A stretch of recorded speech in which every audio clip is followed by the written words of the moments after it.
Eu trouxe para você uma visão geral sobre o que é engenharia de dados no vídeo anterior. Vamos agora a algumas definições um pouco mais formais para que você possa compreender o conceito em mais detalhes. Me acompanhe. Aqui eu tenho a primeira definição. A engenharia de dados é a tarefa complexa de tornar os dados brutos utilizáveis para cientistas de dados e grupos dentro de uma organização. O cientista de dados aqui ele tem um destaque porque normalmente é o grande responsável por realizar projetos de ciência de dados. Então, o cientista de dados provavelmente será o principal cliente de um engenheiro de dados. Todo mundo dentro de uma empresa tem um cliente, né? Eu tenho clientes aqui na DSA, que são os alunos, né, dos nossos cursos e formações. Dentro de qualquer empresa, todo mundo tem um cliente, ou seja, para quem você entrega o resultado do seu trabalho. No caso do engenheiro de dados, ele vai entregar o trabalho dele para o cientista de dados, embora também possa entregar para outros perfis profissionais. O objetivo principal da engenharia de dados é exatamente converter os dados brutos para um formato utilizável. Raramente, pode anotar aí no seu caderninho, raramente os dados estarão prontos para uso lá na fonte, ok? É muito raro disso acontecer, embora até seja possível. Na grande maioria dos casos, eu vou ter que extrair os dados da fonte e aplicar algum tipo de processo para poder converter esses dados para um formato utilizável. Normalmente é isso que fazemos na engenharia de dados. A engenharia de dados ajuda a tornar os dados mais úteis e acessíveis para os consumidores de dados. Já é uma definição um pouco mais ampla, mas que mostra claramente o objetivo. Você pega os dados de um lado, aplica alguns processos e entrega do outro. Talvez, dependendo do que a empresa faça no dia a dia, pode ser que tudo que a empresa precise é de dados no formato tabular, no formato de planilha Excel, de arquivo CSV, para alimentar um dashboard no Power BI. Talvez não precise sequer de um cientista de dados.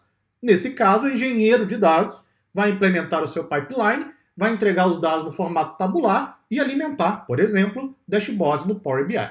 Quem vai usar o dashboard no Power BI? Consumidores de dados dentro da empresa, tomadores de decisão, gestores, diretores, qualquer pessoa que precise analisar os dados para tomar a decisão. Engenharia de dados é o processo usado para coletar e validar dados de qualidade que possam ser usados por analistas e cientistas de dados. Todos os dados coletados estarão sempre com qualidade? Uma boa pergunta. Teremos um capítulo inteiro, inclusive, dedicado ao assunto. Muitas vezes não. É raro você ter os dados perfeitos, não é? Isso só no mundo encantado. No mundo real, os dados virão com problemas, com defeitos, dados faltantes. Você vai encontrar dados, às vezes, que têm erros. Ou seja, o trabalho do engenheiro de dados pode envolver a gestão de qualidade. Garantir que os dados estejam prontos e íntegros para que possam ser utilizados, por exemplo, no processo de análise. E aí entra a importância da modelagem de dados. Teremos um capítulo também inteiro dedicado ao assunto. Eu vou explicar como é importante a modelagem dentro do processo de engenharia de dados de um modo geral. Vejamos aqui, então, a definição final. Definição realmente para você entender o que é engenharia de dados. Engenharia de dados é um conjunto de técnicas e procedimentos para tornar os dados disponíveis para uso em um formato utilizável. Pronto. Isso é engenharia de dados. Esse é o trabalho do engenheiro de dados. Ou seja, quem quiser se tornar engenheiro de dados tem que aprender o que são essas técnicas e procedimentos, que nós ensinamos, por exemplo, na formação engenheiro de dados aqui mesmo na DSA. É um campo incrivelmente amplo, com diferentes módulos e etapas, como infraestrutura de dados, mineração de dados, processamento de dados, aquisição de dados, modelagem de dados e gerenciamento de dados. E aí, tem uma curiosidade aqui muito interessante. Quando a ciência de dados explodiu, no início houve a corrida em busca do ouro, que nesse caso era o cientista de dados, que ainda é amplamente buscado no mercado de um modo geral. Com o passar do tempo, perceberam que, precisamos de um outro perfil profissional para poder trabalhar nos dados, na engenharia de dados. Aí explodiu a busca por engenheiros de dados. O que está acontecendo agora? Interessantíssimo. Os engenheiros de dados já não conseguem dar conta de todo o volume de trabalho.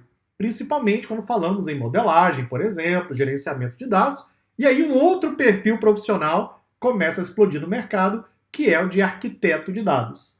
Ou seja, uma parte do planejamento e do gerenciamento fica a cargo do arquiteto de dados. E o engenheiro de dados trabalha mais na parte técnica. Daqui a pouco eu vou explicar um pouco dessas diferenças também. Isso é absolutamente natural, porque hoje a gestão de dados, de um modo geral, ela vem crescendo à medida que as empresas aprendem a usar dados no dia a dia, não é? Então, cada vez mais processos dependem de dados. Consequentemente, eu preciso cada vez de mais profissionais para poder trabalhar nesses processos. Então, o trabalho do cientista de dados, alguns anos atrás, por exemplo, ele foi dividido entre vários perfis. Parte hoje é feito por analistas de dados, parte é feito por engenheiros de dados. Aí, o perfil de engenheiro de dados cresceu, já não está dando mais conta. Então, o trabalho dele está sendo dividido, parte vai para arquiteto de dados, parte fica com engenheiro de dados. Isso sem falar em outros perfis, como engenheiro de machine learning, como engenheiro DataOps e até o engenheiro de IA, perfis que também vem crescendo no mercado. Vamos conversar sobre isso também durante o curso. Compreendeu em linhas gerais o que é engenharia de dados? Então me acompanhe no próximo vídeo. Muito obrigado e até lá.